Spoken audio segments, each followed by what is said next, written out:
समय पर दिल्ली में मुख्यमंत्री अपनी सुविधा के मुताबिक आवास बदलते रहे हैं। ऐसा कोई भी घर नहीं है जो मतलब आप माने कि ये ऑफिशियल रूप से सीएम आवास है। आज हम इसी पर करेंगे हल्ला बोल, पूरी जानकारी आपको देंगे। सुधांशु त्रिवेदी वर्सेस संजय सिंह।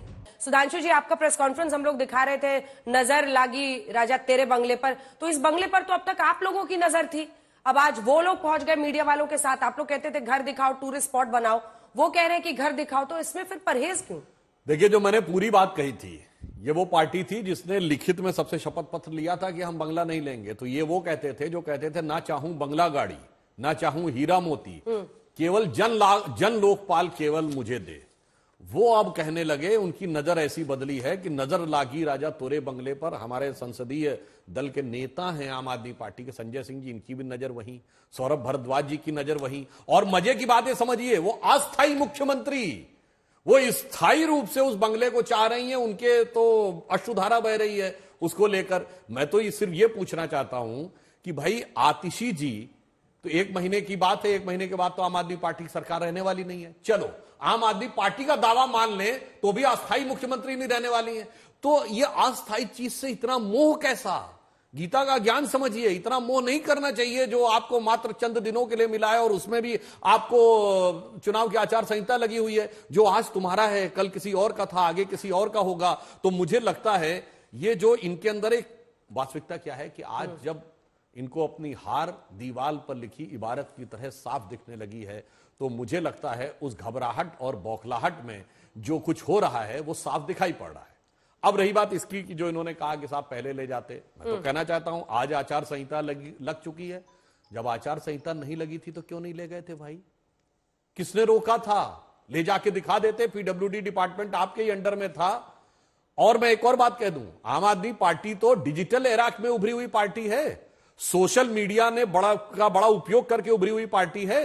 ये क्या करते, एक वीडियो बनाते अनइंटरप्टेड, जैसे इनके पंजाब के मुख्यमंत्री ने एक विशेष मनोदशा में, एक विशेष मानसिक अवस्था में संसद का वीडियो बनाया था, वैसे ही बना के अनएडिटेड सोशल मीडिया पे डाल देते। देखो भाई ये है, कहीं दिख नहीं रहा है। मगर दिखाना कुछ और है, करना कुछ और है, दिखना कुछ और है, अंदर कुछ और है, बाहर कुछ और है। बस यही आम आदमी पार्टी का वास्तविक चरित्र है, जिसे दिल्ली की विवेकपूर्ण जनता आप समझ चुकी है। संजय जी, अब आप मोर्चा संभालिए और बताइए कि आज सुबह आप लोग कर क्या रहे थे? परमिशन आपको था नहीं, सिर्फ एक आपको सियासी ड्रामा चुनावों के इर्द गिर्द करना था क्या? वरना परमिशन, और जब तक सीपीडब्ल्यूडी से आप चाबी नहीं लेंगे, आप वहां पहुंच के कितना भी हल्ला कर लीजिए, कैसे वहां पर ऐसे इजाजत दी जा सकती है? दूसरा, अब ये पूरा मामला कहां पर जाकर थमेगा? आप लोगों को पहले दिखाना चाहिए था ना सर। जब बंगले की पहले बार रिपोर्ट आई और खर्च का हुआ कि इतने करोड़ का पर्दा है, इतने करोड़ का ये है, तब सारी मीडिया बोलता रहा लगातार कि दिखा दीजिए घर। तब तो अरविंद केजरीवाल जी वहीं पर थे, तब क्यों नहीं दिखाया?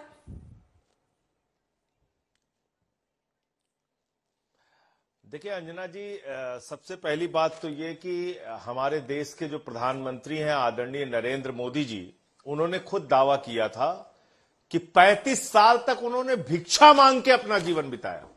35 साल तक, कितने लंबे समय तक उन्होंने भिक्षा मांग के अपना जीवन बिताया। उसके बाद क्या कहा उन्होंने एक टीवी चैनल के इंटरव्यू में? बोले मैं तो अवतार हूं, इंसान हूं ही नहीं, अवतार हूं। तो अवतार कहीं भी रह सकते हैं। इतना बड़ा राजमहल बनाने की जरूरत क्या आपको? आपने पिछले 1 साल से दिल्ली के शिक्षा पे बात करते हुए बीजेपी को सुना, दिल्ली के बिजली के ऊपर बात करते हुए सुना, पानी के ऊपर बात करते हुए सुना, माताओं बहनों की, बुजुर्गों की चिंता इनके मुंह से आपने सुनी। एक बात बता दीजिए जो इन्होंने दिल्ली के लोगों के भले के लिए की हो। हम बिजली फ्री करेंगे, उसका विरोध, पानी फ्री करेंगे, उसका विरोध, माताओं बहनों के लिए बस की फ्री यात्रा करेंगे, उसका विरोध, बुजुर्गों के लिए तीर्थ यात्रा करेंगे, उसका विरोध, सीसीटीवी कैमरा लगाएंगे, उसका विरोध, हर चीज का विरोध करना है। तो एक दुष्प्रचार इन्होंने मुख्यमंत्री आवास के बारे में फैला रखा था कि भाई वहां पे सोने का टॉयलेट है, वहां पर स्विमिंग पूल है, वहां पर मिनी बार बना हुआ है। ऐसी ऐसी बातें आप कर रहे थे और किसी आचार संहिता में किसी का घर देखने पर कोई रोक नहीं लगती है। ऐसी बातें दिग्भ्रमित करने के लिए ही भारतीय जनता पार्टी बोलती है। सुधांशु जी बोल रहे हैं, कोई रोक नहीं लगती है। दूसरी बात, जब हमने कहा कि हम आपका राजमहल देखना, पहले तो आपने वहां दिखाया नहीं, ना सोने का टॉयलेट दिखाया, ना स्विमिंग पूल दिखाया, ना मिनी बार दिखाया। इसका मतलब ये सारी की सारी बातें भारतीय जनता पार्टी के द्वारा झूठ फैलाई जा रही थी, इसीलिए हम इनको भारतीय झूठा पार्टी कहते हैं। जहां तक प्रधानमंत्री आवास का सवाल है, जब हम वहां पर गए कि भाई कितने 100 करोड़ की कालीन लगी हुई है, कितने 100 करोड़ का झूमर लगा हुआ है, 2700 करोड़ का तुम्हारा मकान बना हुआ है, आप उसको भी दिखाइए। 10-10 लाख की पेन हम देखना चाहते हैं। 8400 करोड़ के जहाज में आप चलते हैं, 12-12 करोड़ की 6 गाड़ियां आपके घेरे में है। अभी हमसे कह रहे हैं कि वो पार्टी है जो कहती थी हम बंगला नहीं लेंगे, तो जिन्होंने 35 साल से भिक्षा मांगी उन्होंने आपको बताया था कि 8400 करोड़ की जहाज से चलेंगे, 10 लाख का सूट और 10 लाख का पेन इस्तेमाल करेंगे। उन्होंने आपको बताया था कि दिन भर में 3 बार सूट बदलेंगे, बड़े बड़े फैशन डिजाइनर को फेल कर देंगे। कहां बताया था प्रधानमंत्री जी ने? वो तो कह रहे थे हम चाय वाले हैं, बड़ा गरीबी से हम निकले हुए हैं और 35 साल तो हमने भिक्षा मांगी है। अब तो जब आपके ऊपर बात आई तो आपने पुलिस का घेरा लगा दिया, बोले नहीं नहीं हम राजमहल में नहीं जाने देंगे, ना वहां जाने देंगे ना यहां जाने देंगे। तो हम चाहते हैं इन मुद्दों पे या तो अगर आपको बहस करना है, हम डेली बहस करने को तैयार है, या इस पे विराम देकर दिल्ली के जनता के हितों की बात कीजिए ना। आप स्कूल पे बात कीजिए, अस्पताल पे बात कीजिए, बेरोजगारी पे बात कीजिए, महंगाई पे बात कीजिए। जो आपसे जुड़े हुए मुद्दे उस पर आप बात नहीं करते। पेट्रोल देश में महंगा हो गया, डीजल देश में महंगा हो गया, बेरोजगारी बढ़ गई, 2 करोड़ नौकरियां आपने देने का वादा हर साल किया था, आज तक पूरा नहीं किया। काला धन लाके सबके खाते में 15 लाख पहुंचाने वाले थे, आज तक आपने नहीं किया। हाँ। किसानों को आपने 1 साल तक सड़कों पे बिठा के रखा, उनको प्रताड़ित किया। 750 किसानों ने अपनी शहादत दी, आज भी किसान आमरण अनशन पे बैठे हुए हैं। दोनों के शुरुआती कमेंट्स हो गए हैं, तो अब मुझे कुछ प्रश्न पूछने दीजिए। संजय जी, आपने मेरे उस प्रश्न का बिल्कुल जवाब नहीं दिया कि अरविंद केजरीवाल जी के घर में रहते हुए आप लोगों ने घर क्यों नहीं दिखाया। आपने उस सवाल से बिल्कुल किनारा कर लिया। आज तो सिर्फ एक चुनावी ड्रामा था ना सर, आप जब वो रह रहे थे उस वक्त घर दिखाते ना सर। एक चीज ये बताइए, हाँ, एक चीज ये बताइए, उसी घर के अंदर बहुत सारे पत्रकार गए जब वो रहते थे, दुनिया भर के देश भर के तमाम राजनेता गए जब वही रहते थे, उसी घर में रहते थे। और अपने ही राजनीतिक पार्टी के नहीं, दूसरी राजनीतिक पार्टियों के लोग भी गए, बिहार के मुख्यमंत्री भी गए थे उस घर में। तो हमने कौन सी रोक लगा रखी थी कि भैया इस घर के अंदर आना ही मना है? ठीक है। बहुत सारे लोग जो जनता के बीच में होते थे वो भी आते थे मिलने के लिए। सारे लोग वहां घर पे जाते थे सुधांशु जी, वो कह रहे हैं सारे लोग जाते थे। आप लोग ऐसे कैसे कि आप दुष्प्रचार करेंगे वहां पे? सुधांशु जी, देखिए संजय जी ने कहा खुला हुआ था, नेता अन्य पार्टियों के नीतीश कुमार जो अब आपके साथ हैं उन्हीं से पूछ लीजिए। नहीं, बहुत अच्छा उन्होंने याद दिलाया। अरे बाकी तो छोड़िए, आपकी पार्टी की सांसद गई थी उसी घर में और उन्होंने सिर्फ अपॉइंटमेंट मांगा था। तो आप लोगों ने उनके साथ क्या बर्ताव किया था स्वाति मालीवाल के साथ कि यदा यदा ही महिला सांसद अपॉइंटमेंट याचति तदरि केजरीवालस्य वचनद्वयम् लात भूसा नाम कमर मध्य चटकनामुक भंजनम। फिर दिल्ली पुलिस ने कहा था जरा सीसीटीवी दिखा दीजिए, बड़ा अच्छा मौका था, देखो भाई वो नेता आई मिलने, लो सीसीटीवी देख लो। कहा सीसीटीवी गायब, सीसीटीवी फुटेज ही नहीं अवेलेबल है। अरे कितना बढ़िया मौका था आपके पास लीगली दिखाने का कि लो भाई आज हम सीसीटीवी दिखाई दे रहे हैं, मगर आप उससे चूक गए। अब मैं दोनों बातें बताना चाहता हूं कि जो आपने बात कही, मैंने संजय जी ये नहीं कहा कि आचार संहिता लगने की वजह से, आचार संहिता से पहले टोटल कंट्रोल आपका था।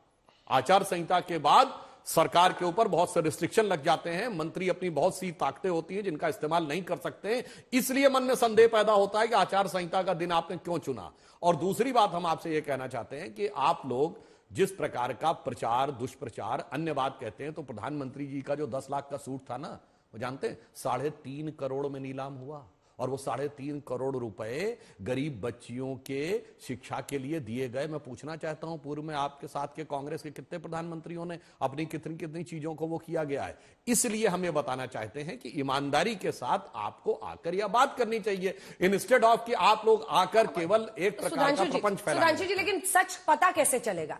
आप लोगों ने एक 3D मॉडल निकाला, वीरेंद्र सचदेवा ने, उसमें पीछे स्विमिंग पूल दिख रहा है, ये लोग कह रहे हैं स्विमिंग पूल नहीं है। बार कह रहे हैं मिनी बार लगभग 6-6.5 लाख का, वो है नहीं, वो उनका दावा है कि है नहीं।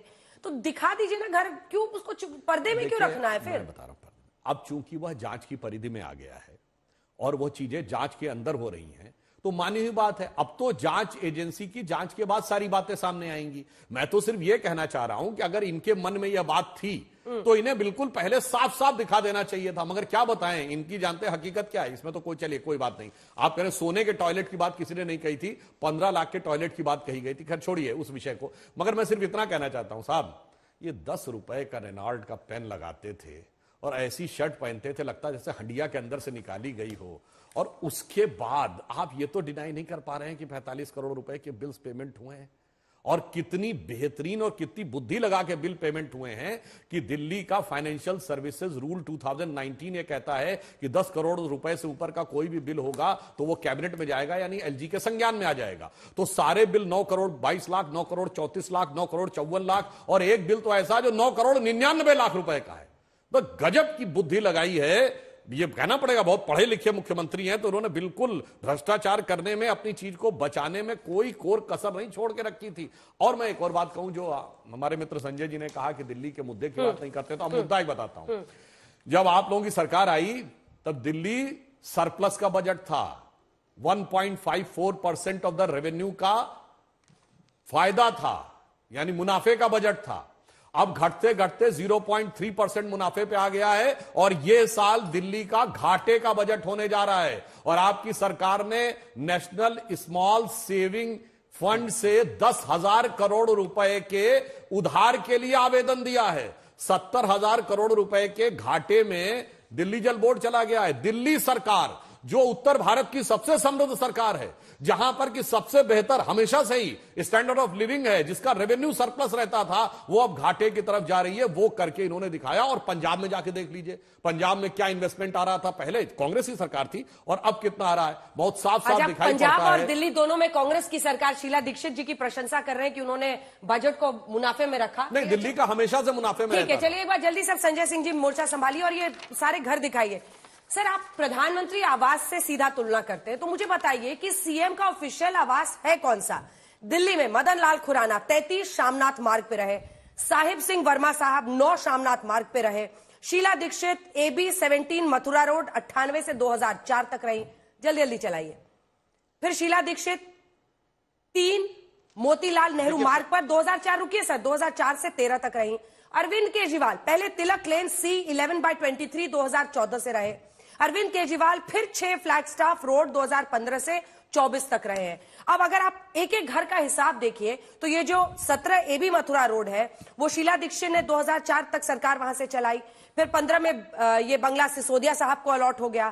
फिर मार्च 2023 में आतिशी को ये बंगला मिला। ऐसे ही 6 फ्लैग स्टाफ रोड की भी कहानी है। अब आप लोग बताइए कि कोई ऑफिशियल तो सीएम हाउस यहां है ही नहीं, फिर आपने कैसे उस घर पे खर्च कर दिया? उस घर पे सीएम हाउस ही ये होगा। और आरोप ये है कि आपने पूरे आसपास के एरिया को, वो भी ग्राफिक्स दिखाइए, आसपास के तमाम एरिया को उसमें शामिल कर लिया। इसका जवाब दीजिए। 2 पॉइंटेड क्वेश्चन मैंने पूछे हैं आपसे। देखिए, पहली बात तो यह है कि वो अरविंद केजरीवाल की कोई निजी संपत्ति नहीं है, वो मुख्यमंत्री का आवास है। ये बार बार हम लोग बात कह रहे हैं। और अगर वास्तव में आप निष्पक्षता के साथ चर्चा कराना चाहती, खुले मन से देश भर के मुख्यमंत्रियों के आवासों पर चर्चा कराइए, केंद्र सरकार के मंत्रियों के आवास पर चर्चा कराइए, प्रधानमंत्री के आवास पर चर्चा कराइए। ये टारगेट करके सिलेक्टेड तरीके से अरविंद केजरीवाल के आवास पर 1000 चर्चा होनी है और बाकी सब पे चुप्पी साध लेनी है।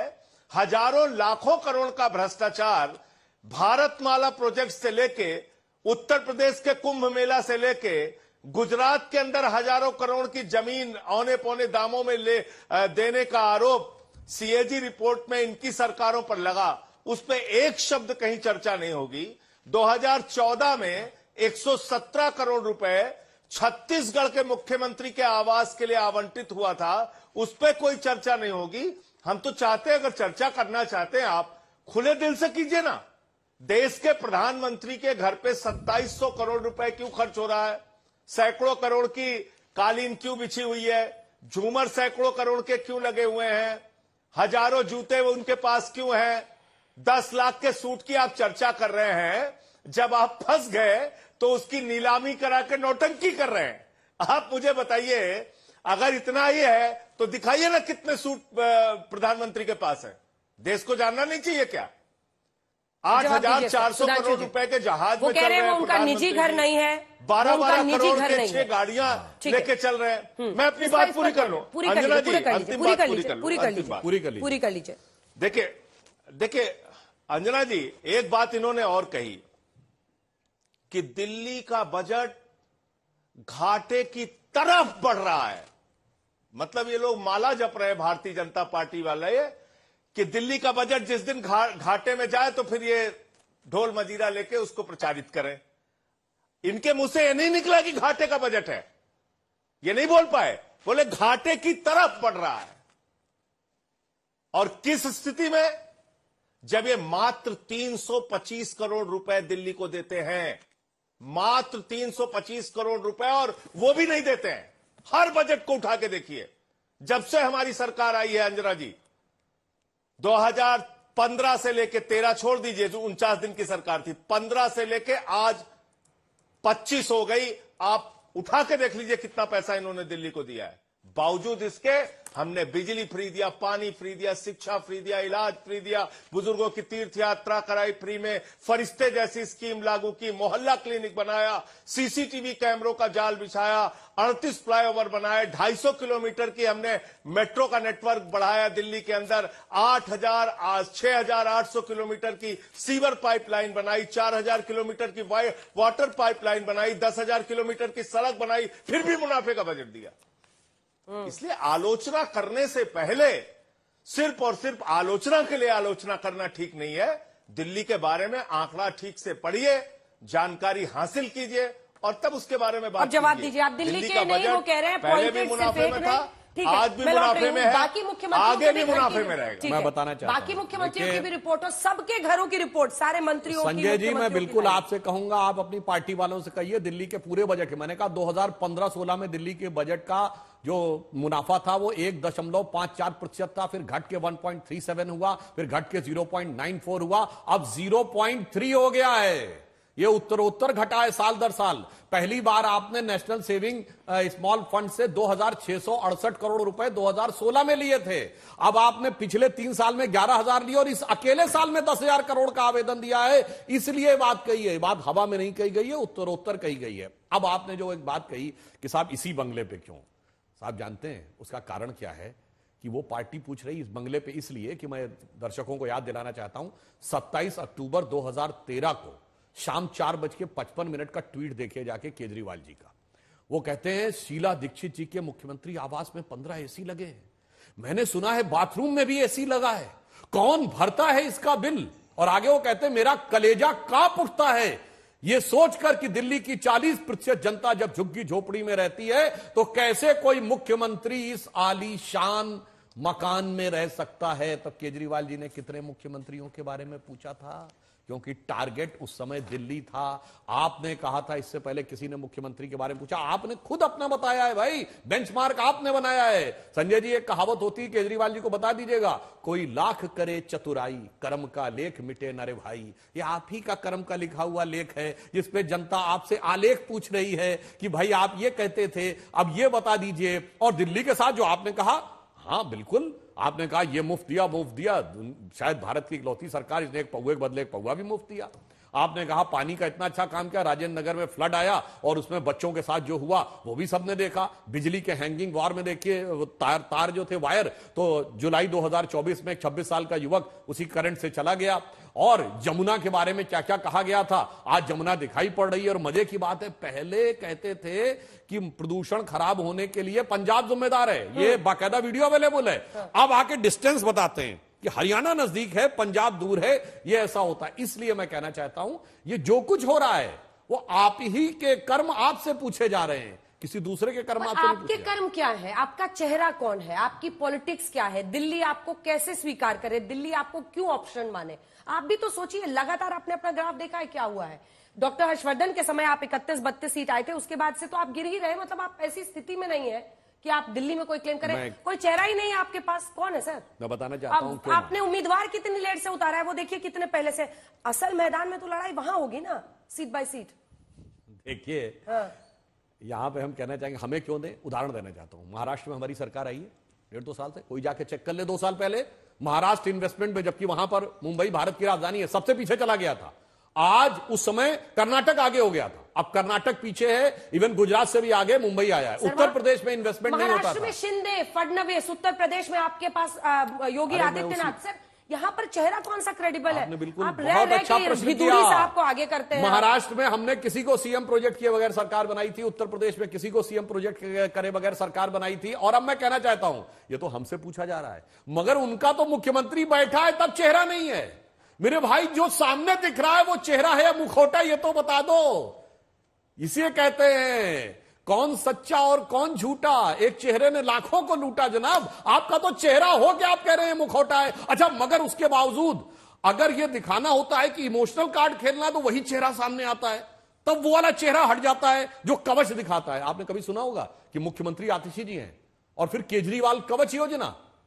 किस लिए भाई? केजरीवाल जी आज न सीएम है, न डिप्टी सीएम है, न मिनिस्टर है, न संसदीय दल के, सॉरी विधानमंडल दल के नेता हैं, तो किस आधार पे? और मजे की बात हम ये कहना चाहते, आपको देना था दे देते। जैसे हमने महाराष्ट्र में कहा तो हमने लाडकी बहनी योजना में 3 किस्तें दे दी, हमने मध्य प्रदेश में कहा तो दे दिया, हम आसाम में 5 साल से दे रहे हैं। चुनाव आचार संहिता तो कल लगी है ना, आप दे देते। 2 प्रश्न है संजय जी, इसका जवाब जरूर दीजिएगा। अगर आपने शीला दीक्षित को की सरकार को घेरते हुए उनके कमरों की एसी जनता को गिनवाया था, तो आज आपके पर्दे, आपके घर, मार्बल की कीमत क्यों न पूछी जाए आपसे? दूसरा प्रश्न, आपने ईमानदारी और कट्टर ईमानदारी की एक लकीर खींची। आपने जनता को बताया कि हम तो ऑल्टो में चलेंगे, हमको वीआईपी बंगला, वीआईपी गाड़ी, वीआईपी ये सब ड्रामा नहीं चाहिए, हम तो आम आदमी पार्टी है, आम आदमी के नेता रहेंगे। और फिर आप गिनवाते हैं बार बार कि पीएम का इतना खर्च हुआ, सेंट्रल विस्टा में इतना खर्च हुआ। तो लकीर तो आपने अपनी खुद ही खींची थी ना। और 1000 रुपया आपने पंजाब में नहीं दिया है, यहां आप कैसे कह रहे हैं कि 2100 दे देंगे? क्योंकि आप अभी मौलवियों को भी उनका वेतन नहीं दे रहे हैं। 2 प्रश्न है। देखिए, पहली बात तो राजनीति में दोहरा मापदंड नहीं होना चाहिए। आपको हमारा सब कुछ जानने का हक है, आप कह रहे हैं, आप जानिए ना, कहां मना कर रहे हैं, आप जानिए जितना जो कुछ जानने का हक है। लेकिन मुझे वो किताब दिखाइए जहां पे ये लिखा था कि 35 साल तक भिक्षा मांगने वाले प्रधानमंत्री जो अवतार हैं, वो 8,400 करोड़ की गाड़ी में, जहाज में चलेंगे, 12-12 करोड़ के 6 गाड़ियों का काफिला उनके साथ चलेगा। कहां उन्होंने कहा था कि हम दिन भर में 3 सूट बदलेंगे, फैशन डिजाइनर की तरीके से फैशन डिजाइनरों को फेल करके 10-10 लाख का सूट पहन के घूमेंगे, लाखों की घड़ी लगाएंगे, लाखों की पेन इस्तेमाल करेंगे। तो जब आप समीक्षा कर, राजनीति में वो भी है, राजनीति में केजरीवाल भी है, तो केजरीवाल के बारे में चर्चा होनी चाहिए, मोदी जी के बारे में नहीं होनी चाहिए। ये दोहरा मापदंड क्यों है? दूसरी बात, अभी सुधांशु जी ने कहा पानी आ गया, फ्लड आ गया, ये हो गया, जमुना का हो गया, जमुना के लिए क्या क्या वादे किए गए थे। मान्यवर सुधांशु जी, मैं आपको याद दिलाना चाहूंगा, हम लोग गए थे गुजरात में चुनाव लड़ने के लिए, जहां 27 वर्षों से आपकी सरकार है, तो प्रधानमंत्री को आर्टिफिशियल स्कूल यानी कि एक कृत्रिम स्कूल तैयार करना पड़ा था अपनी फोटो खिंचवाने के लिए। एक सरकारी स्कूल गुजरात में नहीं था जहां पे प्रधानमंत्री जाके एक दावा कर सके कि हां, ये सरकारी स्कूल बहुत बेहतरीन है, गुजरात में हमने बनाया, देखो। और आप ही की सरकार ने जब बेहतरीन सरकारी स्कूल दिखाने की बात आई, तो अमेरिका के राष्ट्रपति ट्रंप की पत्नी को हिंदुस्तान में दिल्ली के अंदर अरविंद केजरीवाल के द्वारा, सिसोदिया के द्वारा बनाए गए स्कूल को दिखाना पड़ा। यह आपकी मजबूरी है, यह आपकी व्यवस्था है।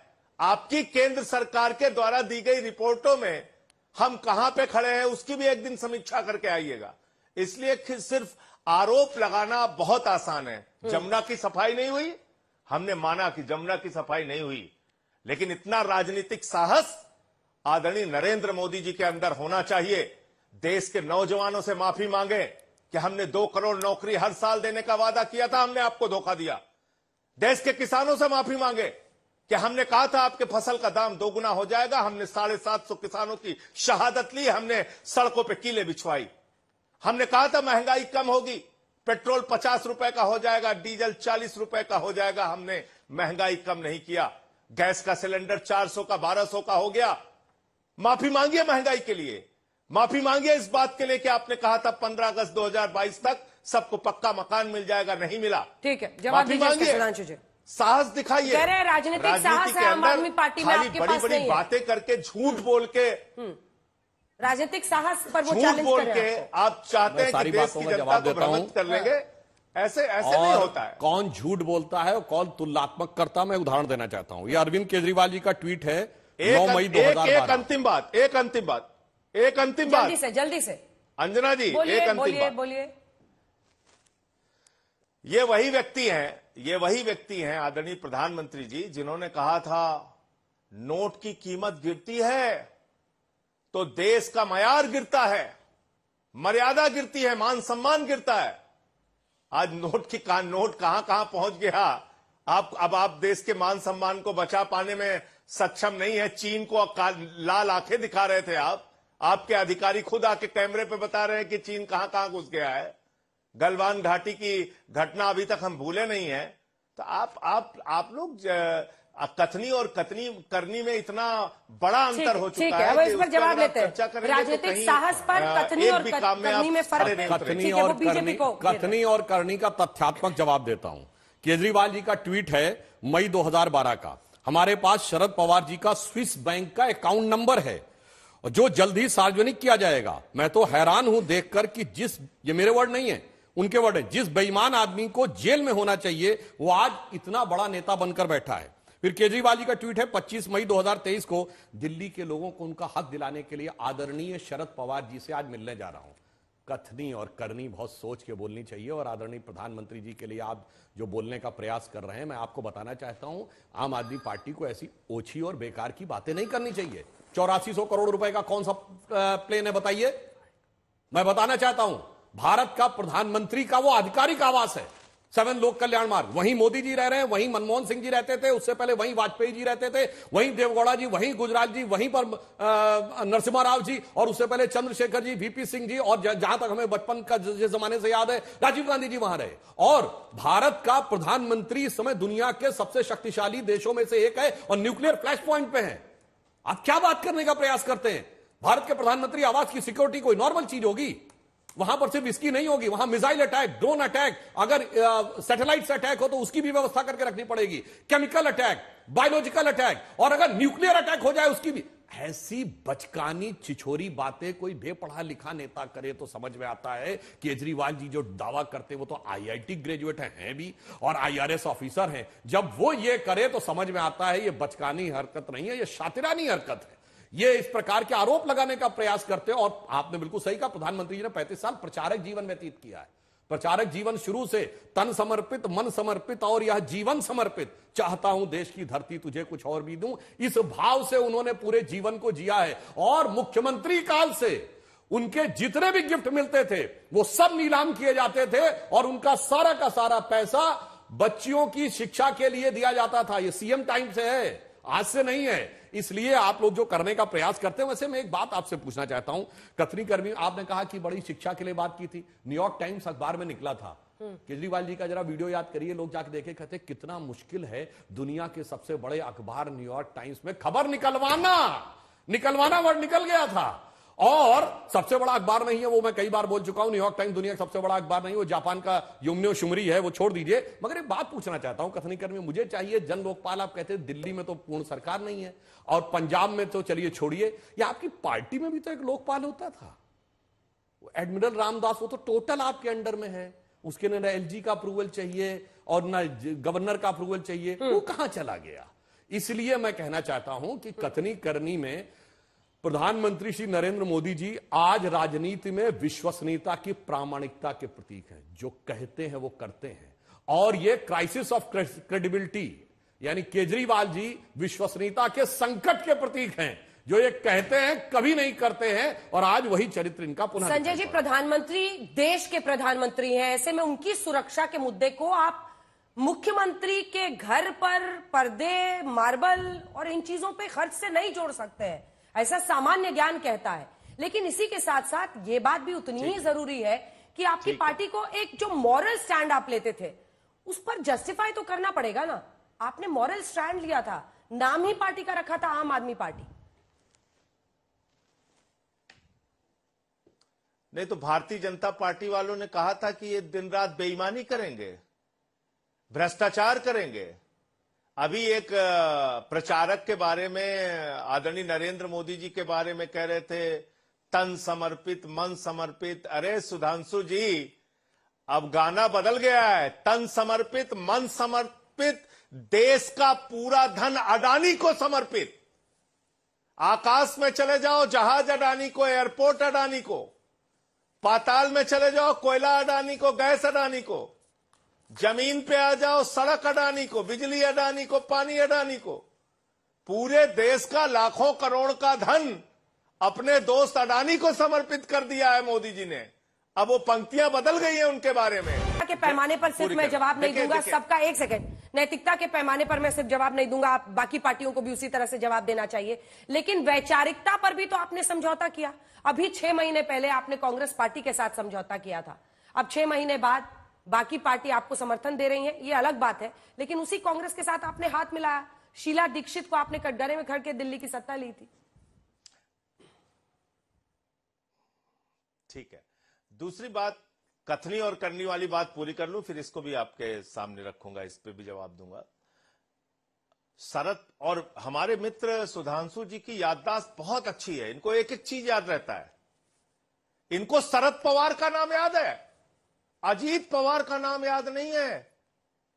नरेंद्र मोदी जी ने कहा था 70,000 करोड़ का सिंचाई घोटाला किया है अजीत पवार ने। अरे हेमंत विश्व शर्मा ने तो वाटर घोटाला किया है, उसकी बुकलेट जारी कर रहे हैं हम लोग। अरे शुभेंदु अधिकारी, मुकुल राय तो बहुत बड़े भ्रष्टाचारी है शारदा नारदा स्कैम के। अरे ये छगन भुजबल भ्रष्टाचारी है, हसन मुशर्रफ भ्रष्टाचारी है, प्रफुल्ल पटेल का रिश्ता तो दाऊद इब्राहिम से है, नारायण राणे ने तो घोटाला किया है। अरे ये अशोक चौहान, अरे इसने तो बहुत बड़ा अदर सोसाइटी घोटाला कर रखा है, हमारे देश के जवानों के साथ गद्दारी की है। ठीक है, 30 सेकंड ही मैं दोनों को दे पाऊंगी, टाइम की कमी है। 30 सेकंड, 30 सेकंड में अपनी बात आप पूरी कीजिए। मोदी जी के गले मिल रहे हैं। 30 सेकंड में आप जवाब दीजिए। मोदी जी ने सबको गले लगा लिया है। अरे आपने जो कांग्रेस को गले लगाया उस पर कुछ कहा ही नहीं आपने। मैं उसको भी बता देता हूं। देखिए, कांग्रेस पार्टी से लोकसभा में समझौता हुआ था हमारा, पंजाब में हमारा समझौता नहीं हुआ था, दिल्ली में हमारा समझौता हुआ था, हरियाणा के अंदर हमने चुनाव अलग लड़ा उनसे, दिल्ली के अंदर विधानसभा का चुनाव वो भी लड़ रहे हैं, हम भी लड़ रहे हैं। इतना बड़ा मुल्क है, कहीं मिलके लड़ेंगे, कहीं एक दूसरे के खिलाफ लड़ेंगे। लेकिन हमने कभी भी कांग्रेस पार्टी के बारे में चुनाव लड़ने के दौरान उनके लिए प्रचार किया, लेकिन कभी भी हरियाणा के अंदर व्यक्तिगत आरोप, जिस तरह से एंटी नेशनल, देशद्रोही ऐसे कह के अपमानित करने का काम जो कांग्रेस पार्टी केजरीवाल जी के लिए कर रही है, वो हमने कभी नहीं किया। ठीक है संजय जी, जब आप गठबंधन में थे कांग्रेस के साथ, तो केजरीवाल जी ने छत्तीसगढ़ में जाकर कहा था भूपेश बघेल भारत के सबसे भ्रष्ट मुख्यमंत्री हैं। तो आपने तो जितने गिनाए सबसे किनारे हो गए। नीतीश कुमार पे आपने क्या क्या कहा था गिना? नहीं, मैं सुनिए जो मैं बात, छोड़िए ना सर। अरे नहीं छोड़िए कैसे, ये गठबंधन में रहते हुए बोला है। गठबंधन से अलग होने की बात अलग है। गठबंधन में रहते हुए भगवंत मान ने कहा है दिल्ली से पंजाब तक कोई मां अपने बेटे को सबसे छोटी कहानी सुना सकती है, एक थी कांग्रेस। ये गठबंधन में रहते हुए बोला गया एक दूसरे के प्रति। और मैं एक और बात कर, बाकी सब तो छोड़ दीजिए, 100 बातें छोड़िए साहब। अन्ना हजारे ने चिट्ठी लिखी थी केजरीवाल जी को कि आपने विचार आंदोलन के साथ द्रोह किया है। कब? शराब घोटाले के ऊपर। वो जो आपके पितामह थे। और मैं एक बात कह दूं अंजना जी, ये लोग गले मिले थे ना, ये गले किस लिए मिले थे? एक दूसरे का गला दबाने के लिए मिले थे कि कब मौका मिल जाए तो गला दबा के निपटा के दूसरे कब्जा कर ले। अब वैसे एक और बात बता दूं, जल्दी अब एक ही लाइन कह देता हूं। वैसे देखिए, इनके थे वो ताहिर हुसैन, उनको अब MIM ने टिकट दे दिया है। और इनके जो दूसरे विधायक थे उनको, वो पहले कांग्रेस के विधायक सभासद हुआ करते थे, अमानतुल्लाह खां। तो मानी हुई बात है, ये सब लोग मिले थे केवल M फैक्टर की वजह से, जिसे केजरीवाल जी कहते थे ना पहले राजनीति, ये सब मिले हुए हैं जी। तो हकीकत में एक ही फैक्टर था जिसपे मिले हुए थे। अब उसी फैक्टर की प्रतिस्पर्धा में एक दूसरे से लड़े हुए हैं।